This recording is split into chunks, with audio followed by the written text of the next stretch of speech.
Candid अमन, कहानियों का रंगमंच।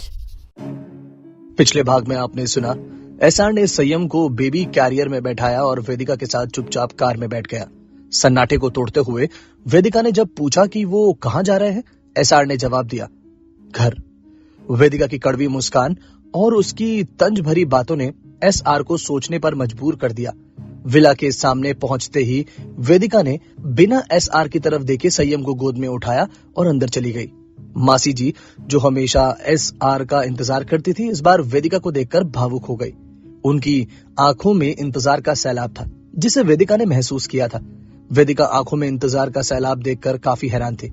वेदिका उनके गले लग गई और एसआर चुपचाप से ये सब देखता रहा। एसआर के अंदर एक जंग छिड़ी थी। उसने मासी जी से आराम करने को कहा। जब वेदिका ऊपर गई तो हर चीज उसके बीते दर्द की याद दिला रही थी। एसआर का गुस्सा, उसकी बेबसी और वो पल जब उसने खुद को खो दिया था। कमरे में बदलाव देखकर उसे एहसास हुआ कि एसआर ने उसे अपनी जिंदगी से मिटा दिया था। एसआर अंदर आया और जब वेदिका उसकी पकड़ से छूटना चाही तो उसने उसे रोककर कहा कि वो सब सही करना चाहता है। लेकिन वेदिका ने उसे उसकी सबसे बड़ी भूल की याद दिलाई। वैदिक भाई, अगर एसआर को सच में कुछ ठीक करना था तो सबसे पहले उसे वैदिक भाई से माफी मांगनी होगी। एसआर ने संयम को देखा, फिर सर्द आवाज में कहा, सो जाओ, सुबह निकलना है। अगली सुबह सब बदलने वाला था।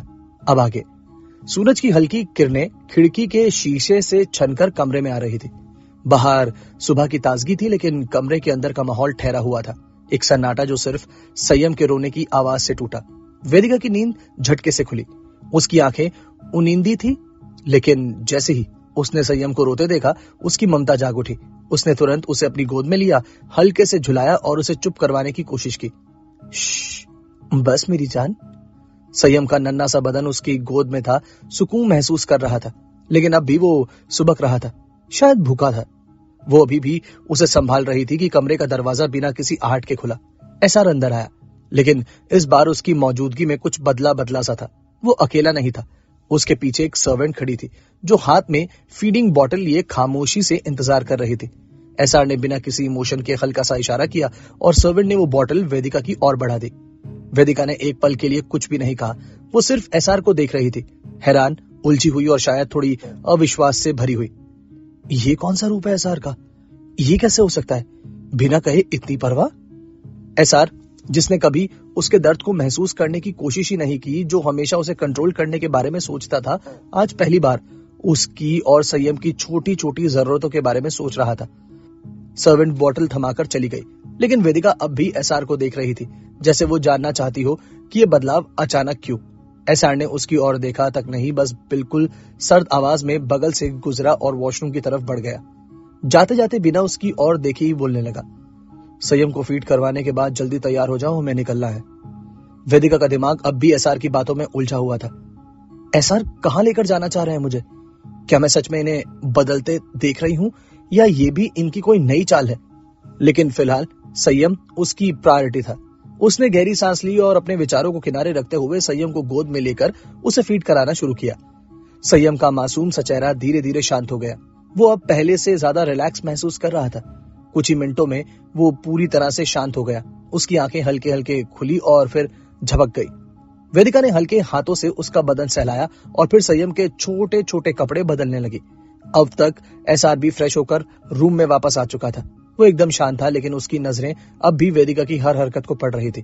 कुछ ही देर में उसने संयम को बिस्तर पर लेटा दिया। एसआर ने हल्के कदमों से आगे बढ़ते हुए संयम को अपनी गोद में उठा लिया। उसका स्पर्श नरम था, मगर उसके अंदर एक मजबूती थी, जैसे वो अपने भांजे को नहीं बल्कि दुनिया की सबसे कीमती चीज को पकड़ रहा हो। एसआर ने एक नजर वेदिका पर डाली और उससे कहा, तुम अब तक तैयार नहीं हुई? एसआर की आवाज गहरी थी, लेकिन इससे पहले जैसे गुस्से में वो हुआ करता था, वैसा नहीं। वेदिका ने बिना उसकी तरफ देखे जवाब दिया, बस हो रही हूं। एसआर ने कुछ नहीं कहा, बस संयम को अपने सीने से लगाया और कमरे से बाहर निकल गया। एसआर अब नीचे हॉल में खड़ा था। संयम उसकी गोद में शांत था और एसआर खुद भी गहरी सोच में डूबा हुआ था। मासी जी वहीं थी। वो अपना ब्रेकफास्ट खत्म कर चुकी थी और अपनी दवाई लेने की तैयारी में थी।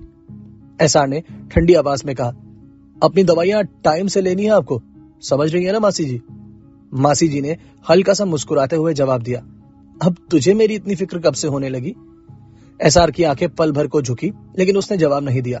तभी उसकी नजर सीढ़ियों की तरफ उठी। वेदिका धीरे धीरे नीचे आ रही थी। उसके कदम हल्के थे, चेहरे पर उदासी थी और आंखों में अब भी वही पुरानी नाराजगी। एसआर ने उसे एक पल के लिए देखा, फिर संयम को थाम लिया। चलो, देर हो रही है। उसने मासी जी की तरफ देखा और शांत लहजे में कहा, मैं जल्दी वापस आऊंगा। ड्राइवर ने कार का दरवाजा खोला। एसआर संयम को अपनी बाहों में थामे आराम से कार में बैठ चुका था।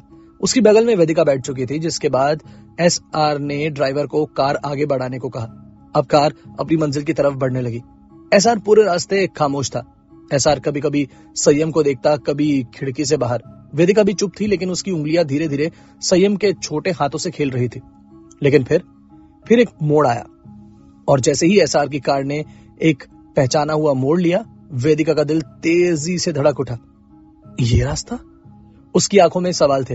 होंठ कुछ कहने के लिए बुड़बुड़ाए, लेकिन कोई शब्द बाहर नहीं आया। एसआर की गाड़ी तेजी से बजाज मेंशन की ओर बढ़ी।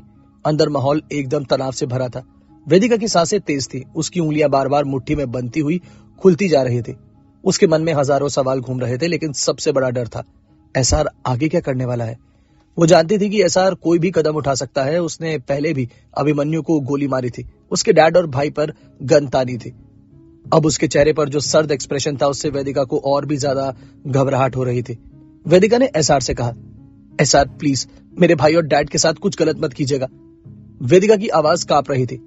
मैं जो कुछ भी कह चुकी हूं उसके लिए सॉरी, लेकिन प्लीज उन्हें नुकसान मत पहुंचाइएगा। मैं आपकी हर बात मानूंगी। एसआर ने उसकी ओर देखा। उसकी आंखों में सख्ती थी। चुप रहो वेदिका। उसकी आवाज भारी और हुक्म से भरी हुई थी। जब तक मंजिल तक नहीं पहुंच जाते, मैं चाहता हूं कि तुम खामोशी से बैठी रहो। वेदिका ने अपने आंसुओं को रोकने की कोशिश की। उसका दिल बहुत तेजी से धड़क रहा था। एसआर से ज्यादा खतरनाक इंसान उसने कभी नहीं देखा था। उसकी दुनिया में सिर्फ ताकत, गुस्सा और डोमिनेंस चलता था। लेकिन अब ये क्या हो रहा था? वो उसके साथ अलग तरह से बिहेव कर रहा था। गाड़ी बजाज मेंशन के गेट के अंदर दाखिल हुई और रुक गई। बाहर खड़े गार्ड्स एकदम अलर्ट हो गए। एसआर के ड्राइवर ने गाड़ी रोकी, लेकिन वेदिका के हाथ अभी भी सीट बेल्ट पर थमे हुए थे। उसकी पूरी बॉडी जड़ हो चुकी थी। एसआर का आदेश भरा स्वर उसके कान में गूंजा, बाहर निकलो वेदिका। वेदिका के हाथ कांपे। उसने धीरे धीरे कार का दरवाजा खोला और बाहर कदम रखा। उसकी गोद में सोया हुआ संयम पूरी तरह से बेखबर था, जैसे उसे इस दुनिया की किसी परेशानी से कोई वास्ता ना हो। एसआर ने उसकी ओर देखा और बिना कुछ कहे संयम को उसकी गोद से ले लिया। उसकी मजबूत बाजुओं में छोटा सा बच्चा और भी छोटा लगने लगा। लेकिन इसके बाद जो हुआ, उसने वेदिका को और ज्यादा हैरान कर दिया। एसआर ने वेदिका की कलाई पकड़ ली। वेदिका ने उसकी पकड़ से बचने के लिए हल्का सा हाथ खींचा, लेकिन एसआर की पकड़ फौलादी थी। वेदिका ने कांपती हुई आवाज में कहा, एसआर प्लीज मुझे जाने दीजिए। चुप रहो वेदिका। एसआर ने उसकी कलाई को हल्का सा झटकते हुए कहा, अब कोई ड्रामा मत करना यहाँ पर। तुम्हें पता है कि मुझे क्या पसंद है और क्या नहीं। एसआर उसे अंदर ले गया। मेंशन का विशाल हॉल हमेशा की तरह शांत था, लेकिन आज की ये खामोशी और भी डरावनी लग रही थी। सर्वेंट की निगाहें एसआर और वेदिका पर थी, लेकिन वो कुछ कहने की हिम्मत नहीं कर पा रहा था। एसआर ने संयम को आराम से एक झूले में सुला दिया और फिर पलटा। उसने ठंडे लहजे में कहा, अब बताओ वेदिका, तुम मुझसे इतनी नफरत क्यों करती हो? वेदिका ने हैरानी से उसकी ओर देखा। वेदिका ने खुद से कहा, ये कैसा सवाल पूछ रहे हैं? एसआर ने आगे बढ़ते हुए कहा, तुम्हें नहीं पता? तुम मुझसे डरती हो, मुझसे नफरत करती हो? वेदिका ने अपने हाथों को मुट्ठी में भींच लिया। वेदिका ने एसआर से कहा, एसआर आप जबरदस्ती इस रिश्ते को चला रहे हैं। आपने मुझसे मेरी मर्जी के खिलाफ शादी की, मेरी फैमिली को नुकसान पहुंचाया, मेरे साथ हर बार रुखाई से पेश आए हैं आप, और अब आप मुझसे ये सवाल कर रहे हैं? एसआर ने अपनी सांसें काबू में रखते हुए कहा, मैंने तुम्हें कभी नुकसान नहीं पहुंचाया वेदिका। मैंने तुम्हें प्रोटेक्ट किया है। हाँ, मैंने ये सब अपने तरीके से किया, लेकिन तुम्हें कभी तकलीफ नहीं होने दी। तकलीफ नहीं होने दी? वेदिका का धैर्य अब टूट रहा था। एसआर, आप जिस भी दुनिया में रहते हैं उसमें ताकत और डर से प्यार नहीं चलता, और जो आपने मेरे साथ किया वो प्यार नहीं, कैद था। एसआर एक पल के लिए चुप हो गया। उसकी आंखों में पहली बार बदला हुआ सा एहसास था। एसआर की आंखों में गहरी ठंडक थी, जैसे वो किसी बड़े रहस्य से पर्दा हटाने वाला हो। उसने अपने भारी स्वर में कहा, तुम्हारे सवालों का जवाब अब मैं नहीं दूंगा वेदिका, बल्कि तुम्हारे डैड और तुम्हारा भाई देगा। वेदिका के चेहरे पर उलझन गहराती गई। उसके कदम अनजाने में पीछे हटने लगे। मेरे डैड और भाई? उसकी हल्की सी फुसफुसाहट खुद उसे भी सुनाई नहीं दी। पीछे सीढ़ियों से राजेश बजाज और वैदिक बजाज नीचे उतर रहे थे। उनकी चाल में एक अजीब सा कॉन्फिडेंस था, जैसे वो किसी बड़ी जीत का जश्न मनाने आ रहे हो। सबसे ज्यादा चौंकाने वाली बात तो ये थी कि उनके चेहरे पर हल्की मुस्कान थी। एसआर की मौजूदगी में राजेश बजाज और वैदिक के चेहरे पर यह मुस्कान किसी अजूबे से कम नहीं थी। वेदिका की सांसें तेज हो गई। उसकी आंखें कभी अपने डैड को देखती, कभी अपने भाई को और फिर एसआर को। ये सब क्या हो रहा है? उसके दिमाग में सवालों का तूफान उमड़ रहा था। राजेश बजाज ने सीढ़ियां उतरते हुए एक नजर एसआर पर डाली, फिर अपनी बेटी की ओर देखा। बेटा, तुम्हें घबराने की जरूरत नहीं है, उन्होंने सहजता से कहा। उनकी आवाज में किसी भी तरह की घबराहट या टेंशन नहीं थी। एसआर के चेहरे पर एक अजीब सी शांति थी। वो इस पूरे नजारे को एंजॉय कर रहा था। वैदिक ने आगे बढ़ते हुए एसआर की ओर देखा और हल्के से सिर हिलाया। एसआर, तुम्हारा बहुत बहुत शुक्रिया। एसआर ने एक हल्की मुस्कान के साथ सिर हिलाया, मानो ये सब प्लान के मुताबिक हो रहा हो। लेकिन ये सब सुनकर वेदिका की आंखें फटी की फटी रह गई। शुक्रिया? मेरे भाई ने एसआर को शुक्रिया क्यों कहा? वेदिका की घबराहट अब गुस्से में बदलने लगी। कोई मुझे बताएगा कि क्या हो रहा है यहाँ पर? वेदिका की आवाज में झुंझुलाहट आ गई। वेदिका ने हैरानी से सबकी तरफ अपने सवाल के जवाब की उम्मीद में देखा। साथ ही सबके चेहरे पर एक संतोष वाली मुस्कान भी थी। वेदिका को अभी भी समझ में नहीं आ रहा था कि ऐसा क्या हो रहा है जो सब जानते हैं लेकिन वो नहीं। आखिर वेदिका के भाई वैदिक ने अपनी जुबान खोली और वेदिका से कहा, हमें और एसआर को सच का पता चल चुका है। वेदिका ने हैरानी से अपने भाई की तरफ देखा और सवाल किया, कौन सा सच? वैदिक ने एक दुख भरा एक्सप्रेशन अपने चेहरे पर लिए वेदिका को जवाब दिया, मेरी युक्ति की मौत का सच। अब वो जैसे उसकी जिंदगी वहीं पहुंच चुकी है जहां से सब शुरू हुआ था। युक्ति भाभी की मौत से? आखिर कौन है वो शख्स जिसने युक्ति की जान ली थी? क्या हुआ था युक्ति के साथ? क्या एसआर के सामने आ चुका है पूरा सच? जानेंगे कहानी के आगे के सफर में। सुनते रहिए कैंडिड अमन।